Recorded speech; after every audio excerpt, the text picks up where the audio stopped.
Mercer County Sheriff's Office.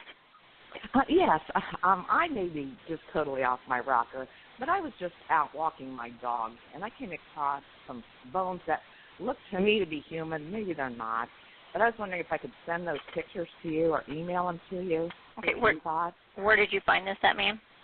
Right on Coldwater Creek. I was over walking my dog, right where they're doing the construction. The bones discovered by the woman walking her dog did indeed belong to a human. However, missing were the arms, feet, and head. Police were unable to identify the deceased. 4 years later, DNA analysis led to the discovery that the deceased was Orion Zimmerman, who had disappeared shortly after telling his family that he was moving to Columbus, Ohio. Police found that at the time of Ryan's disappearance, he was living with 3 roommates. One roommate, Sarah BUZZARD, was brought in for questioning. Whatever you might expect to have happened between Sarah and Ryan, you are probably wrong. This is one of the craziest, most senseless murders you'll ever hear about. It's a complex web of unconventional relationships and illogical thought processes. But don't take my word for it. Let Sarah tell her story. Listen, but listen with suspicion, as even today, no one really knows how much of her story is actually true.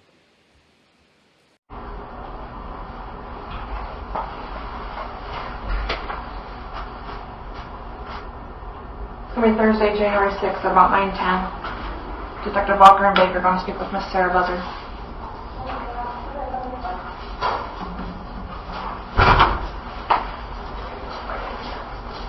Good morning. How are you doing, Sarah? Feel free to have a seat. People here. We didn't want to be rude drinking our coffee in front of you, so we've got you one. Feel free Thank you so much. to have it if you like. If you don't like coffee, then I haven't had coffee for so long. it's a specialty. It's a Cinnabon, so it's something good. So hopefully, if you don't like it, we can get you a water, okay? Yeah. So you do like it. I love coffee. Good deal. So you wanted to get you something that would be weird. Until she comes back here, she's gonna get you a water just in case. Did you get some rest last night? Okay, good.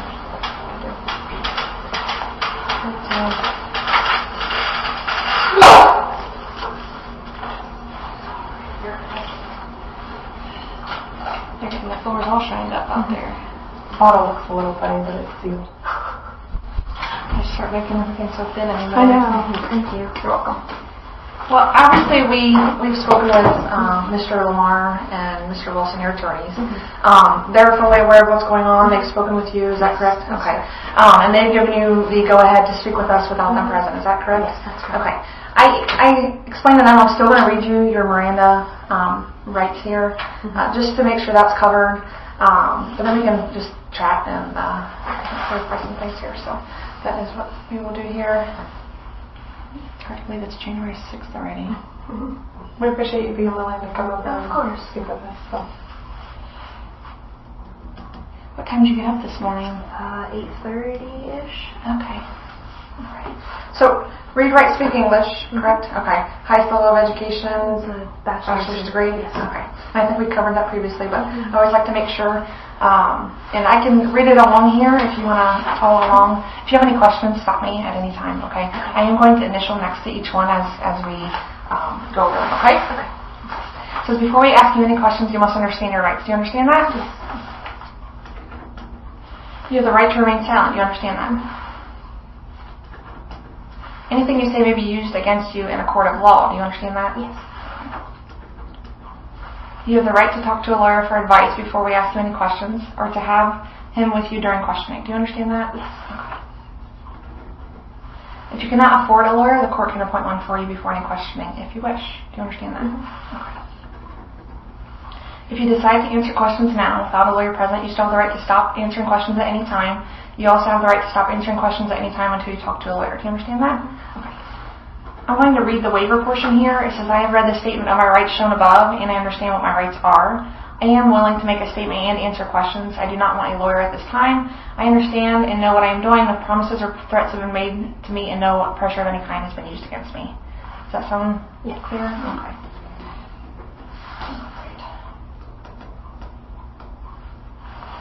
And I'm sorry for being so rude. I've met you before. You have not met Detective Carla Walker. Hi. So, Sorry, what was your name? Carla. Okay.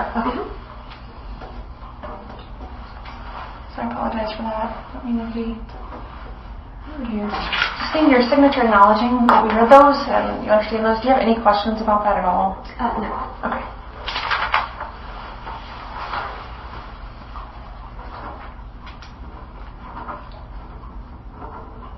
And your date of birth? I'm sorry. Got Sorry, something wrong. 8/22/91. Okay, so I guess I don't know what your thoughts are on the easiest way to get through this. Obviously, it's not going to be something easy to speak about. So we obviously want to make it as simple and comfortable for you as possible, but also, in your own words. We don't want to question after question after question. So we kind of feel like the simplest would maybe to be able to ask you to start kind of from the beginning, maybe when things started with when Jen moved in, that kind of thing, and then just kind of tell us how things played out. Is that fair? Yeah. Okay. So I first met Jen around, I think, late June-ish, 2014, on a dating site. And Corey, my husband at the time, wasn't going to be involved. He knew about it, but he said that he wouldn't try to insert himself in the relationship. So she and I would meet up for movies at my apartment until around the third date when we became in a sexual relationship. Around that time, I learned from her that she was transgender. She had been on hormone therapy for 6 or 7 years, but it was before she had her surgery. And when Corey found out, he really tried to insert himself into the relationship because he had this personal philosophy that a perfect relationship involved a man, a woman, and a transgendered individual. I don't know where he came up with this. I never shared it. Before Jen and I met in person, I had told her that he wouldn't be involved, so the fact that now he was trying to be involved did not help either of us. So we had our relationship, and Corey was trying to pursue other women without success. I never knew about his conversations because I didn't want to know, and he never volunteered it to me. So then around February 2015, Jen went back to her hometown in Massachusetts to do some kind of paperwork, name change or something like that. She didn't really go into details. And then during her absence, that's when Corey started talking to Ryan online. I didn't know about their conversations until around early April-ish, when he told me that he wanted Ryan to move in with us so that he could act on this philosophy. And we argued constantly for the entire month because I always felt like he needed this other person to make up for traits that I lacked, and that really, really hurt. And he was expecting me to, I don't know, not fall in love, but become infatuated with Ryan when I first met him, and everything would be perfect. Sure. So we argued because he was adamant about it. I did not want it to happen. He didn't like any of the compromises that I was trying to come up with. So finally, I came up with a compromise that I still didn't like, but it was the best I could do, which was Ryan would be allowed to stay in our spare bedroom on the condition that he pay rent, purchase his own groceries, and at the end of a 3-month period, he would have to have a job and his own apartment.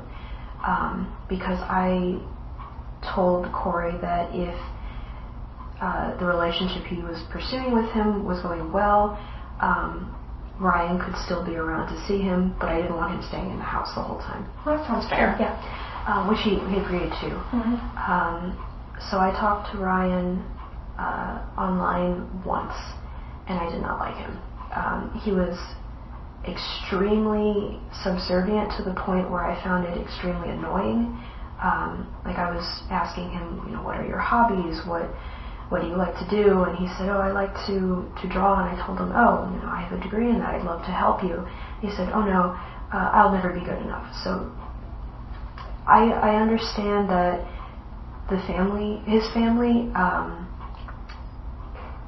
I could see why he had that kind of personality, but I didn't like it. And I let Corey know that I said, I didn't see what he looked like. I don't know if Corey had gotten pictures, but I never got one. And I said, I don't think I'm going to like him when he comes, but I will still give him a chance to at least have somewhere to stay until he gets on his feet. So Jen came back around mid-May 2015, and she kind of officially moved into the living room around either the end of June, early July, something like that, before Ryan came.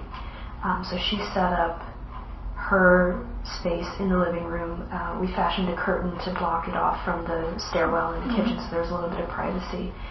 And then Ryan came, I don't remember exactly when, but I think it was either the end of July or early August 2015, somewhere in that range. And from that point, he moved into the upstairs spare bedroom. Upstairs, we also had the bedroom that Corey and I used to stay in, adjacent. So his spare room would be here, the bedroom was here, there was a long hallway, the bathroom, and then the office. So while Ryan was there, he did pay rent, he did purchase his groceries, but I didn't really interact with him if I didn't have to. Naira did not like him, Jen. Sure. She did not like him at all from the beginning. She would make comments like he was a disgusting person, the world would be better off without him. She just absolutely loathed him, mostly because of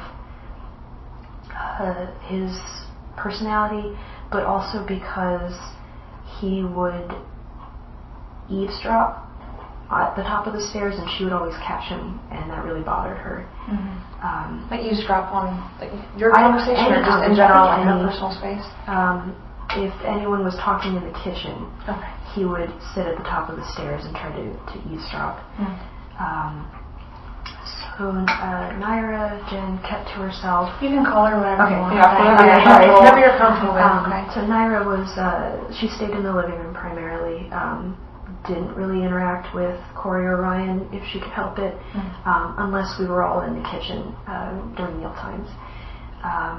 I bounced back from staying with her, going to work, and then sometimes staying up in the office with Corey because that's where my desk was.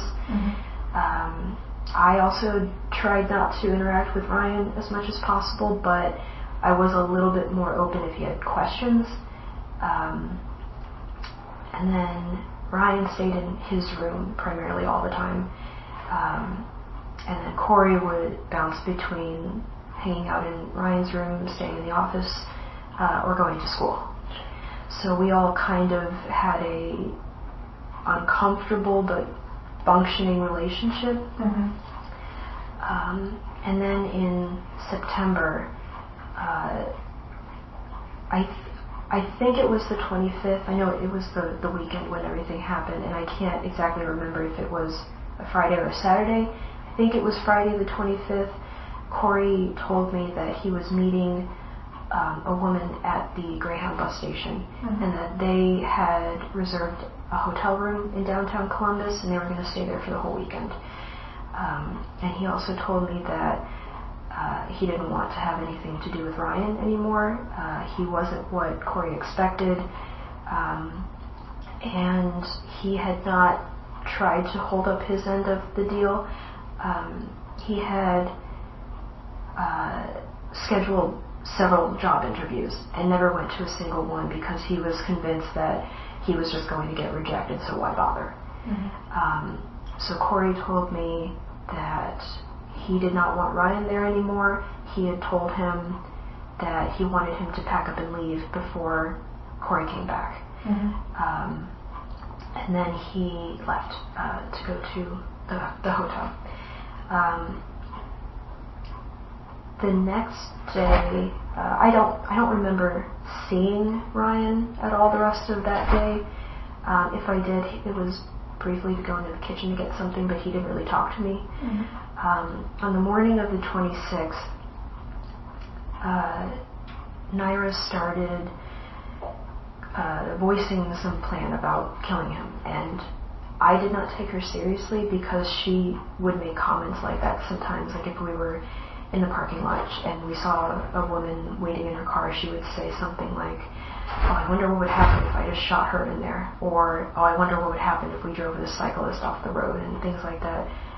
She never acted on them, so I never took her seriously. So when she started saying things about killing Ryan, I didn't take her seriously. Did she first say something that morning, or had she said something prior? She may have made passing comments prior, but nothing major. It was less about murder, more about just violence. Psychologists have a responsibility to assess potential risks amongst their clients, a fact that has led to a large body of literature on the methods of determining whether an individual is likely to engage in violence. As per this research, we know that many individuals who engage in targeted violence do not direct threats to their targets, but communicate their ideas, plans, or intentions to others. Some also keep journals or diaries recording their thoughts and behaviors. For many of these dangerous individuals, the expression of violent fantasies is often a precursor to actual violence. That's not to say that violent fantasies alone are dangerous, as most people have the occasional violent fantasy. Yet individuals who have frequent violent fantasies are more likely to engage in actual violence. Moreover, individuals high in the personality trait openness, the personality trait related to open-mindedness and novelty-seeking, tend to have more frequent violent fantasies. Relevant to this case, openness is also the personality trait you'd expect to be more common in those engaging in polyamorous relationships. As for the possible mechanism, violent fantasies act almost as the opposite to meditative practices, leading to increasingly negative feelings for the person the violent fantasies are aimed at. It's a vicious cycle that leads to more resentment, which in turn fuels more aggressive fantasies toward the person. Naturally, the result is a higher probability of an individual acting on those fantasies. None of this is common knowledge, nor should we have expected Sarah to have known this. However, at some level of human consciousness, we all have a sense for dangerous people. Sarah most likely felt that Jenna was in actual danger, but instead of seeking help, decided to become an accessory to the crime. But I can't remember. Okay. But if she did, they were short and passed, and then that was it. When I went upstairs at some point during the day to get something out of the office, Ryan had left a note propped up on the staircase banister asking to talk to me, and I really didn't want to talk to him because I just wanted him to go. So then I went back downstairs, and then later on, when I went to use the bathroom, as I was exiting, he stuck his head out of his room and said, "Can I talk to you?" So I finally did. I sat on the floor and listened as he cried and begged me to give him a second chance. He said that Corey hated him and that he I tuned a lot of it out because I knew he just wanted a second chance. But I told him, look, I'm sorry that Corey said that and that he wanted you to leave before your 3-month period, but if that's what he wants, then I'm going to stand by it. Plus, I pointed out, you haven't tried to go to any of your job interviews, and you can't use the excuse that you didn't have a car or you didn't have like a resume that had interested them enough to schedule it. You just didn't want to go because you chickened out. And I said that I wouldn't do anything. That if that's what Corey wanted, then he would have to leave this weekend. Which is not what he wanted to hear, but he agreed to it. So then I left and went back downstairs, and I filled in Naira on what he had told me. And that's when she went back to fleshing out her plan. I still didn't take her seriously, but I was starting to get worried because of how intricate it was getting. And then when she started gathering tools like trash bags, bleach, the handsaw from the shed, I realized she was serious. So I tried to talk her out of it,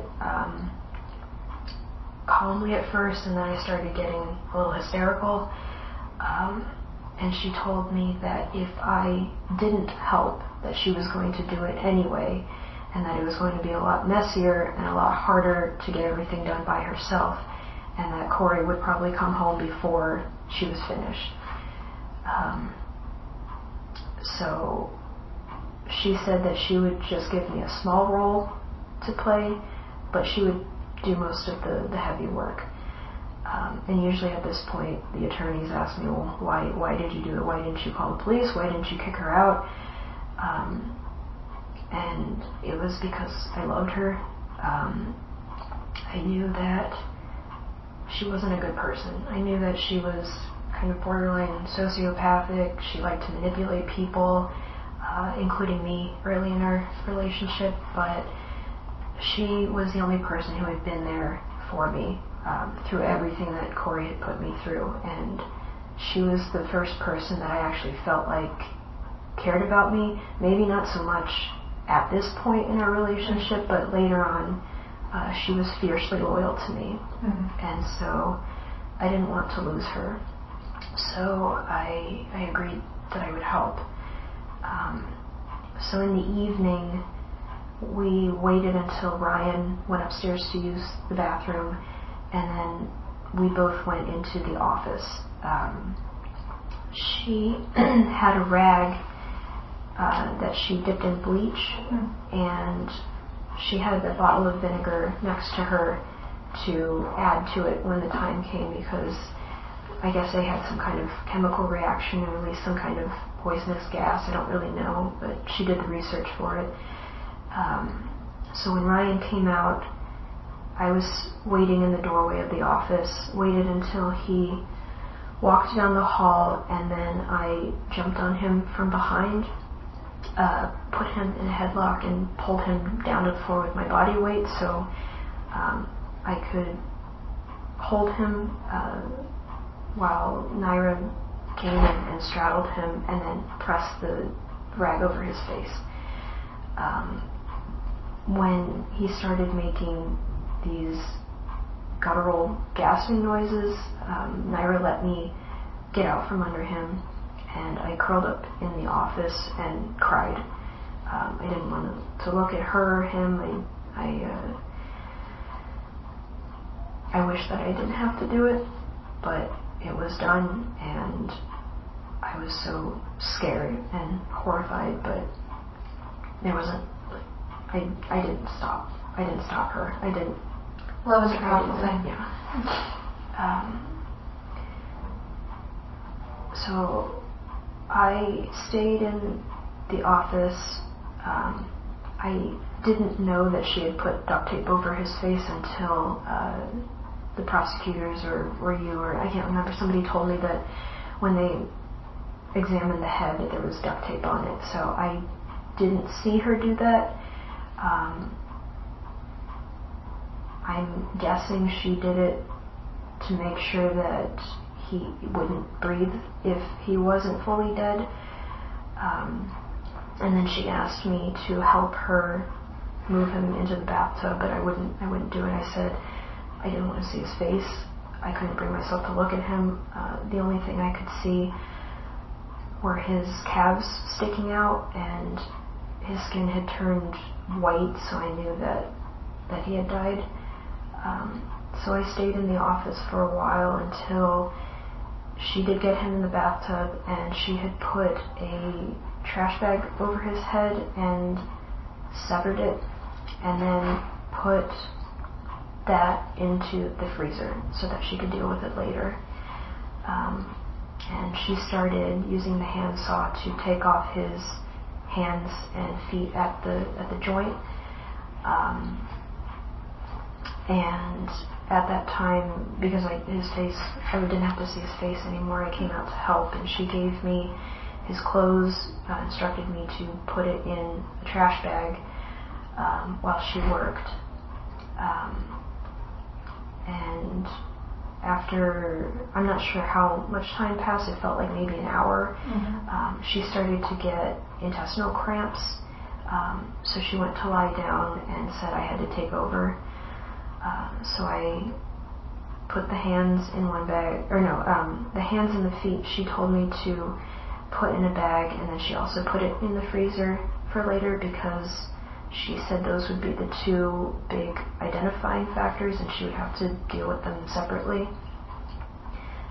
So I removed the forearms and the calves at the joints,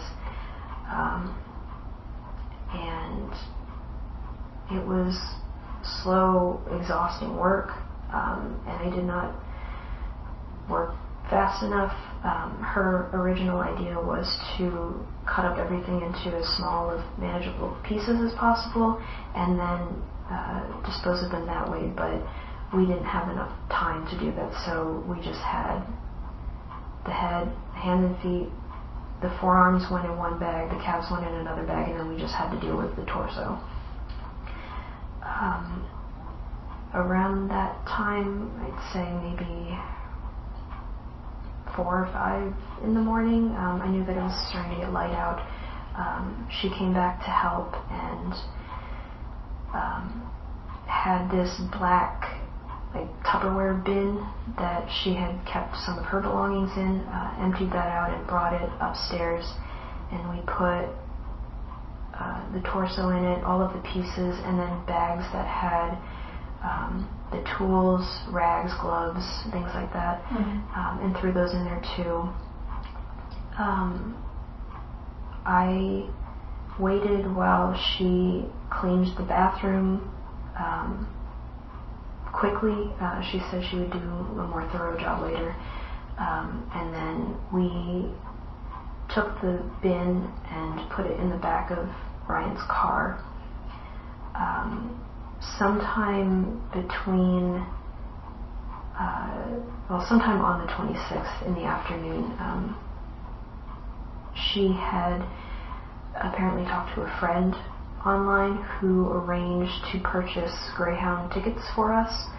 I didn't know who he was, and I didn't see her do it because she just wanted to keep it on a need-to-know basis.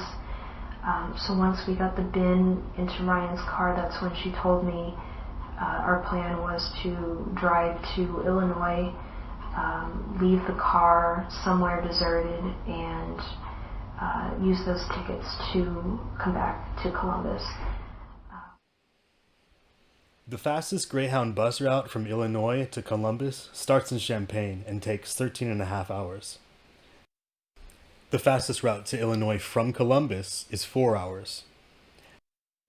Add to this the time needed to hide the victim's body parts in various dumpsters around Illinois, and you're looking at over a day's worth of effort for covering up this murder.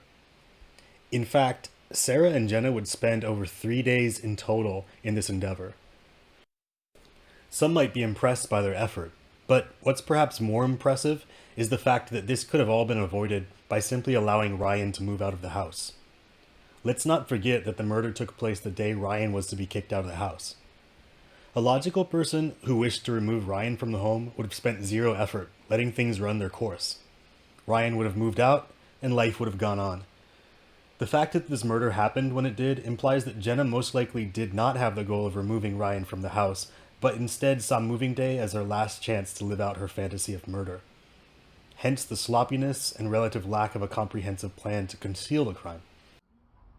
So we started driving, and I stopped for gas after maybe half an hour to an hour, and then that's when the car wouldn't start again. She took my phone and was trying to troubleshoot it while I did everything I could think of, and we couldn't get it to start, so we had to call a tow truck and have it bring it back to the apartment complex. And we asked the driver to leave it on the side of that road that ran past the complex, but I don't think was actually part of it. And then Naira said that I needed to bring my car around because we'd have to use it instead.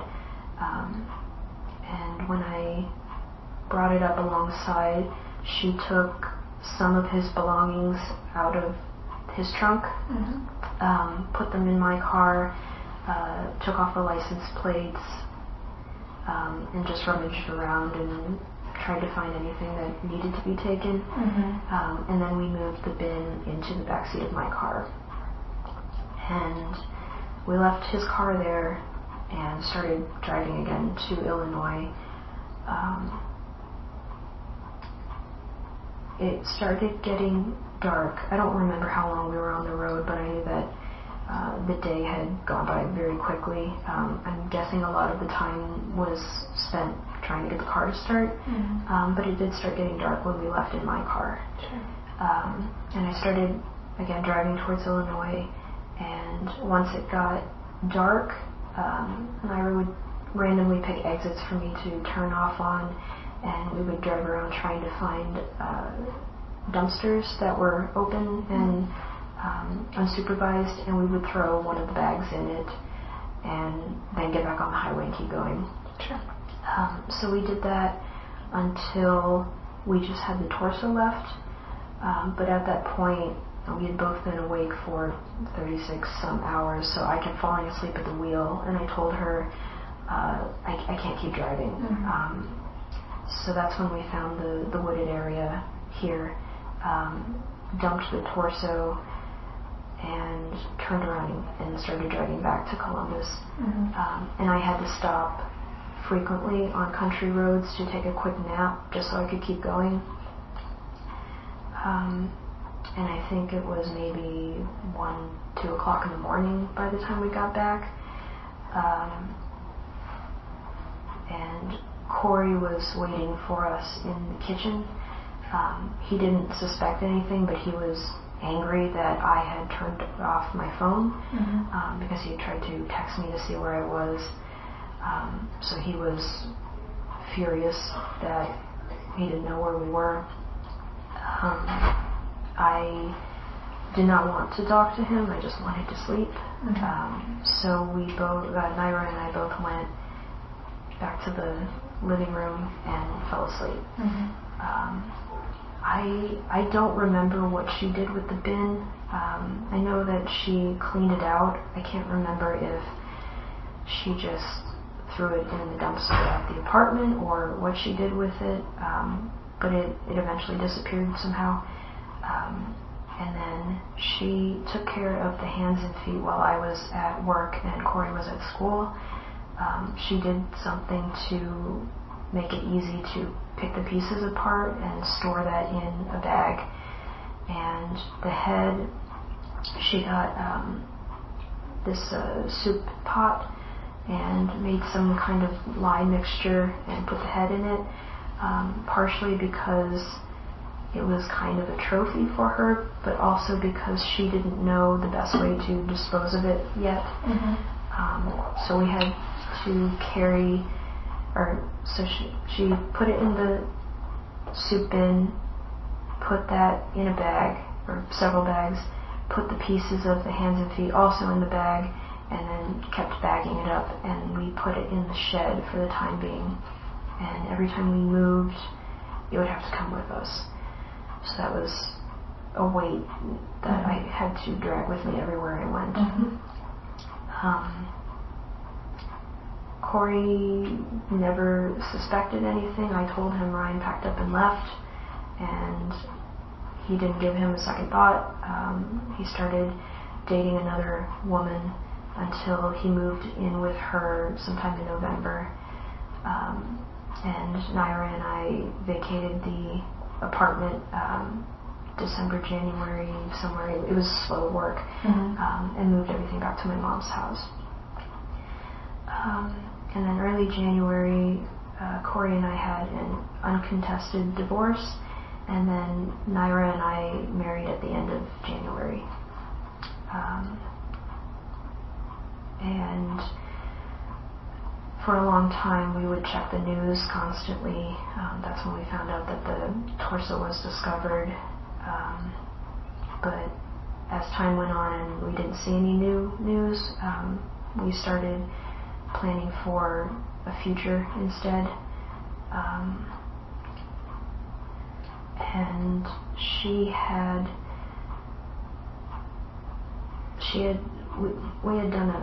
we made a suicide pact that should something go wrong or we get discovered, that she was going to shoot me first and then kill herself, because she said she would rather die than spend her life in prison, especially since at the time she was still anatomically male. So she said that she would probably have to go to the male prison, and that was a death sentence in itself, because she was very, very feminine.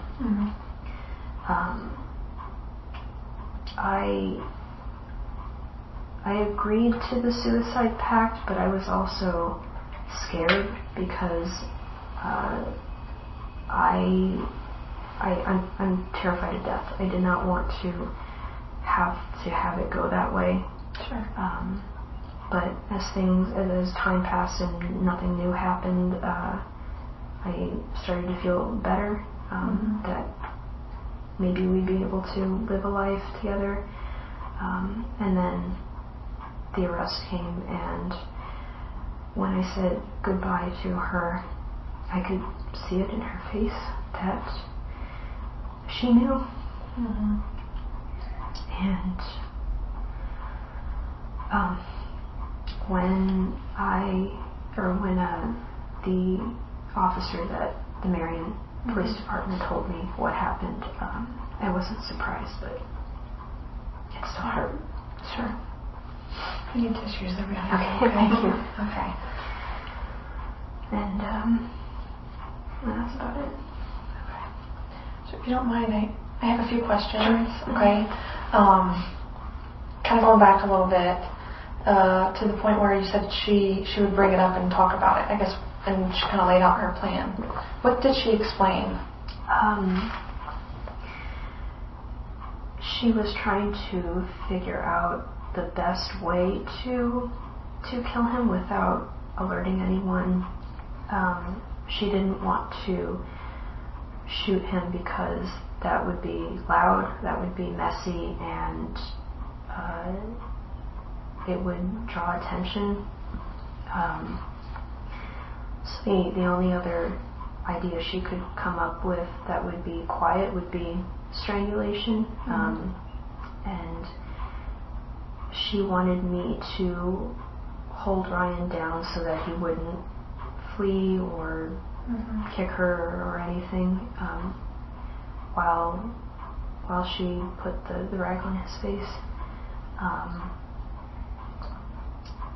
She didn't share the after part when we needed to dispose of things, either because, again, she wanted it as a need-to-know basis, or she hadn't figured it out just yet. So she told me that my role was just to pull him down and she would take care of the rest. Okay. Do you feel like when you pulled him down, did he pass when you had your arms around him? Do you feel like he was dead and then she told you could go? I don't know.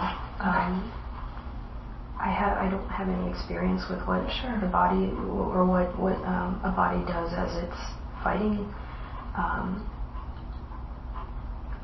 So I don't know. I know that he was still making noises as I left, but at that point I didn't know if it was him voluntarily doing it or if it was just a reaction. Okay. And after I got in the office, I covered my face. I didn't want to look. So anything else was noise for me.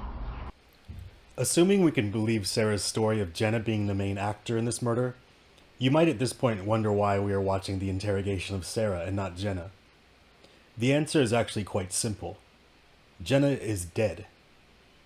Shortly after the police arrested Sarah, they went to arrest Jenna, who subsequently shot herself in the head upon seeing the police outside. This greatly complicates the case, as now Sarah can essentially pin everything on Jenna. It's possible that Sarah is telling the truth and Jenna was the mastermind of the murder, but it's also possible that Sarah, who had more motive to be permanently rid of her husband's lover, was the engineer of Ryan's death. With the only other two involved parties being dead, we will never know the extent to which Sarah is being truthful. The police can only listen to Sarah's story and compare it to the evidence they do have. And their evidence, primarily a dismembered body and a recovered car that was sold shortly after the murder, tells little about whether Sarah or Jenna was the prime actor. Okay. You had mentioned that she went and gathered all these different things. And I guess, what do you mean she went and gathered? Did she go to a store to buy some of this stuff? She got everything in the apartment. Trash bags and bleach and vinegar were in the kitchen as cleaning supplies. I don't remember where the handsaw came from. I don't know if someone left it there, if it was Corey's. It was something that I saw but never really thought about. But she knew that it was in there. In the shed. The shed, okay, which is the outside little, closet type thing. Yeah. Okay. Can you describe the saw to me? It was... Or draw it?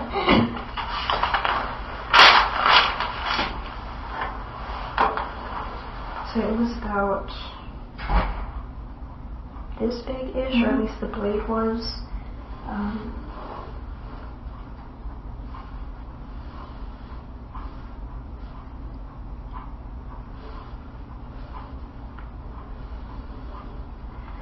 So it kind of looked like this, where this was the frame. Sure. That was the handle, and then the blade was right here. Okay.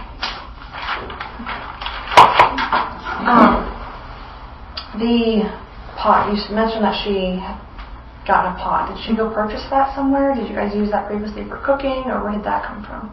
I think she had it with her. I know that it wasn't something that I had ever used.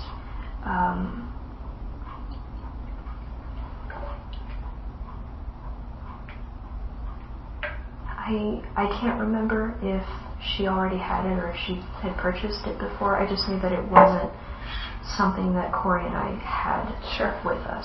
Okay. Because you had mentioned that she brought this up previously. How far previously did she start making comments about violence towards Ryan or killing Ryan versus when it actually took place that weekend? Well, she made maybe not necessarily violent comments, but disgusted comments she would make ever since basically when he arrived. She more commonly said things like, he's a disgusting human being, or the world would be better off without him, but she didn't actually say things like, I wonder what would happen if I killed him, until that day. The day that happened. Okay. You had mentioned the bleach and vinegar on the ring. Mm-hmm. Okay. And then mentioned something different was put into the pot? Lye, some kind of lye mixture. Okay. And is that something you would have had on hand, or did she go out and purchase? That she did purchase. The head in the freezer didn't draw any attention because she had packed like vegetables and stuff in front of it, so it didn't look like it was anything. She asked me to drive her to Lowe's to purchase the lye, and then brought it back. Okay. You had also mentioned that she did her research. Mm-hmm. What do you mean by that? Researching the chemical reaction. I'm not sure what else. I wasn't either paying attention or actually there when she was doing that research. Did she have her own computer? Mm-hmm. Okay. Own accounts, that sort of thing? Because as we previously mentioned or spoke, there was different searches and things on your Google. Would that have been you, like searching the jugular that sort of thing, to know, to make sure you got it right the first time? I didn't search for it. It may have been something that she searched for, because I would let her borrow my phone if she needed something right away. So I don't recall making the search myself. Because I can't think of any information that I would have gotten from it. So that would be something that she might have done. The car, the troubleshooting with the car, I knew that she did. She was searching. Okay. The days leading up to this, you mentioned that Corey indicated that he, wanted Ryan gone, basically. Was how do you say, is it Naira? Naira. I'm sorry, I mess it up every time. Was she a part of those conversations when he would explain that to you? Did she know that you wanted him out of the picture? Typically, he wouldn't say it while she was there, but I would relay the information to her, just so everyone was on the same page. Sure. Okay. Did Corey ever tell you what his issues were with Ryan, why it ended so abruptly? Part of it was he discovered that Ryan had, I think it was genital herpes.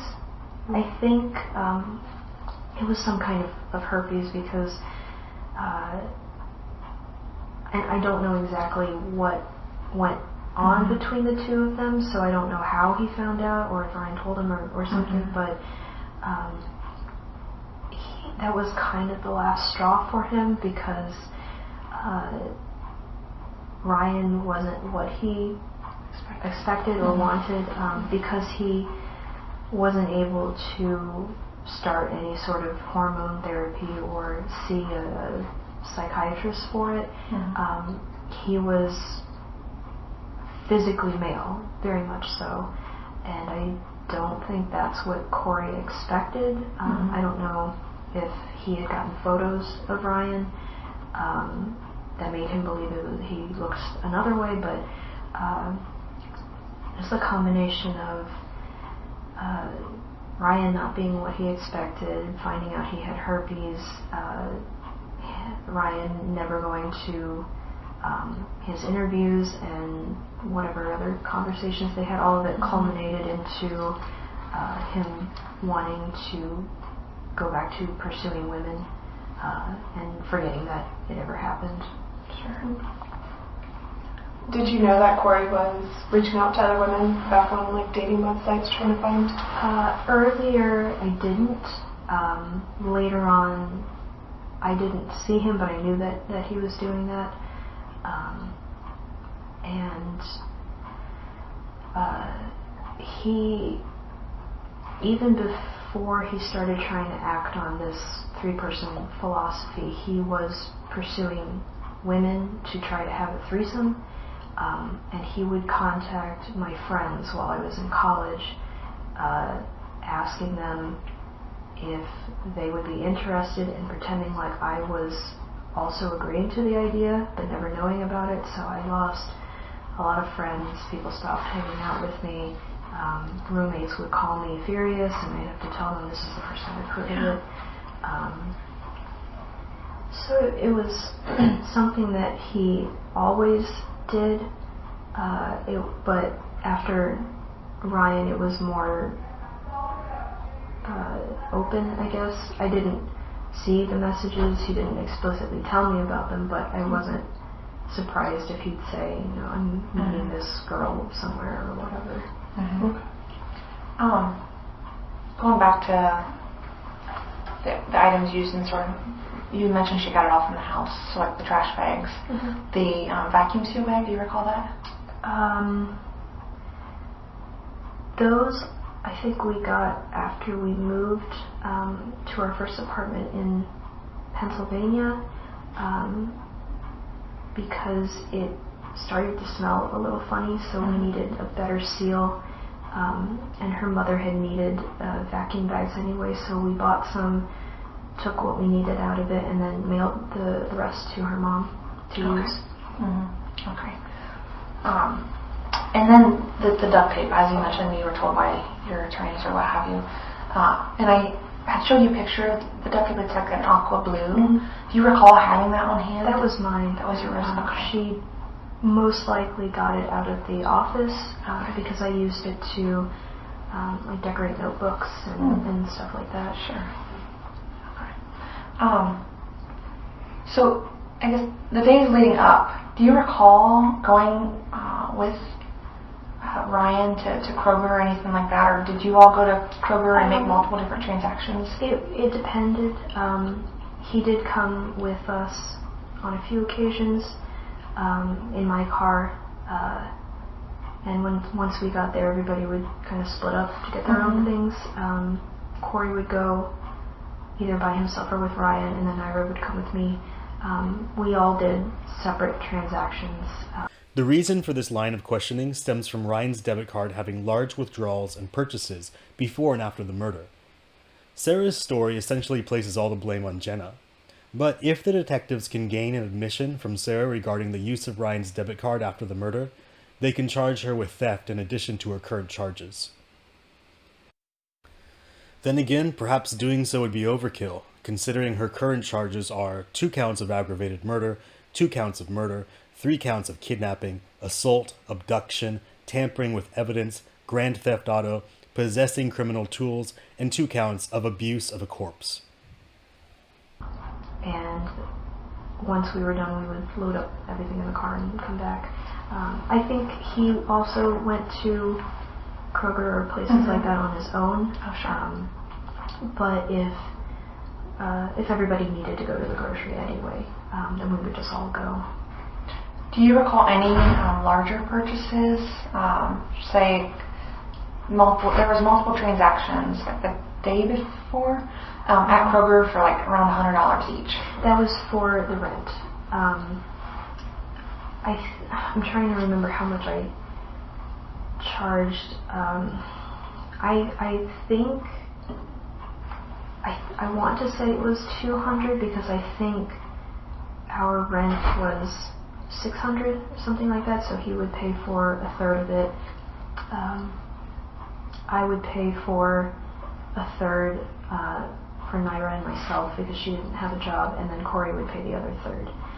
So those, I do remember asking Ryan to withdraw that money for rent, and because there's a limit on how much cash back you can get, he'd have to do it a few times. Okay, that makes more sense. So I appreciate that. Do you recall, I guess, what happened with his debit card or what have you after he and Naira kept them. Okay. I don't know what she did with them. I think she also got maybe like a flash drive or a hard drive, but she kept all of those to herself. I don't know exactly what she took.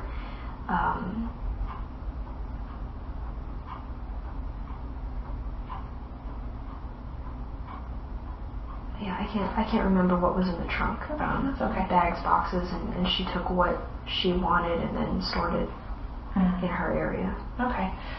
So you don't know if the debit card would have been used by either of you after he had been deceased for a couple weeks. Okay. Do you recall if anything else was in, I guess the torso was in its own bag? Okay. Was there anything else of his belongings or clothing-wise that would have been in there that you recall? Not in that bag, because it took up most of the bag. I think we had to maybe double bag it, but any small belongings like his clothes would have been put in its own bag because that was something that we could easily put in one of the dumpsters. What about like the, my understanding is he traveled with gaming system possibly, or even a tablet, anything like that. Do you recall him having those things or what happened with those? I think he had maybe a Wii U or a 3DS. That was something that Naira kept, and I don't know what she did with it. I wouldn't be surprised if she sold it because she would buy and sell a lot of electronics and fix them up and then resell them. Sure. So I imagine that she did that at some point, but it would have been on her own. The only thing I would have done would be take the box to the post office for her. When she does those transactions? Yeah. Okay. So I remember seeing the Wii U like gamepad screen a couple of times, and then I didn't see it again. So Okay. You doing okay? yeah. I know we're asking questions, so I apologize. It's hard reliving this over and over and over, and So after today we can move forward. I hope so. Yeah. I think I have to do it again at the sentencing, so I'm just very emotionally drained having to do this over and over.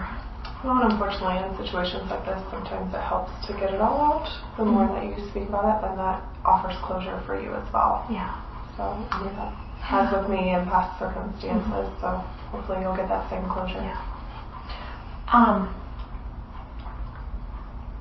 You mentioned that Naira kept a hard drive.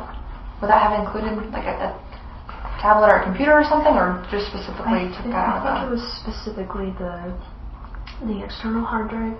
I did let Ryan borrow either a tablet or an old laptop. I can't remember which.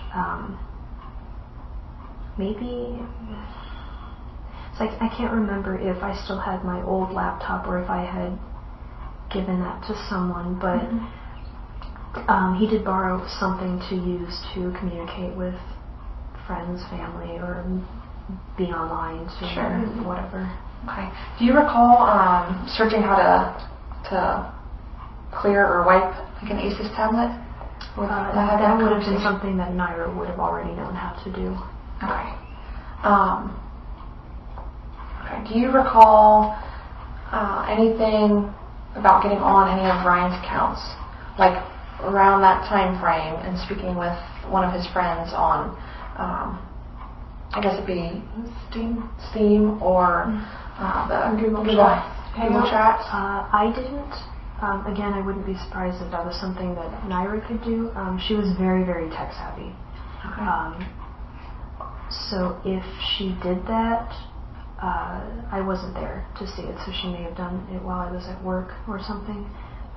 But it doesn't surprise me to hear that something like that might have happened. Do you recall any of Ryan's friends reaching out, asking I never anything about asked what him. happened? I mean, after he was dead. No. Okay. And speaking of work, would you have been at work this weekend and come home early around lunchtime or anything, or? I don't think so. I wouldn't have come home during the break because it was only half an hour, and it takes I think like 20 minutes to get from Barnes & Noble to my apartment. The only day that I think I could have worked might have been on the 25th, but I know I definitely didn't on that Saturday and Sunday because I was helping her with everything that whole time, and I don't know if I called off work. I don't think I did. If I did, it would have been that Sunday when we came back early in the morning, or the day after, but I can't exactly remember. Sure. But I do know that on at least the 26th and early on the 27th that I wasn't scheduled to work. Okay. So just so I understand, the 25th is when Corey would have went to meet the woman. I believe so. Okay. Did he drive there himself? Did anybody bring him there? I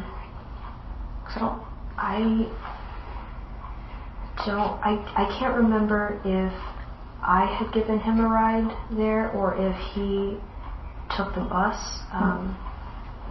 Because I know at one instance I gave him a ride, and another time he went by himself. Okay. And I get that mixed up. Sure, so, that's okay. But he got there somehow. Okay. So he went on the 25th, and then Saturday the 26th. When did I guess, the plan start playing out?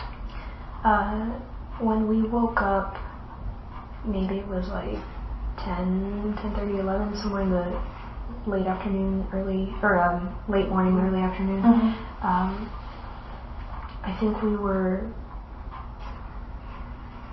just relaxing in bed, and that's when she started thinking out loud about those things, and I was kind of half asleep, so it was just more of her ramblings to me. It really wasn't until after I had finished talking to Ryan that her fixation on the plan started to get worrisome, because before it would have just been like really basic info, like, oh, we kill him and cut him up and throw him somewhere, and then that was the end. But when she started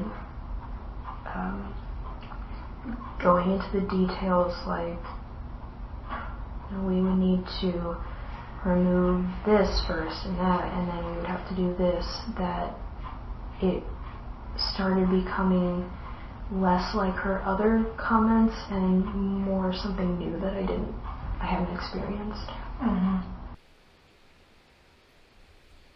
Despite the warning signs, Sarah does nothing. Or perhaps she was involved in the planning. Ultimately, the death of Jenna means we will never know for certain. What is certain, however, is that this interrogation goes on for another 2 hours. If you want to hear more of this interrogation, let me know in the comments below. Otherwise, I'll move on to other stuff. I got a lot of other stuff. On a final note, true crime content has recently been getting a lot of beatdown by way of YouTube. So please show YouTube that this content is welcome on the platform by sharing and liking this video.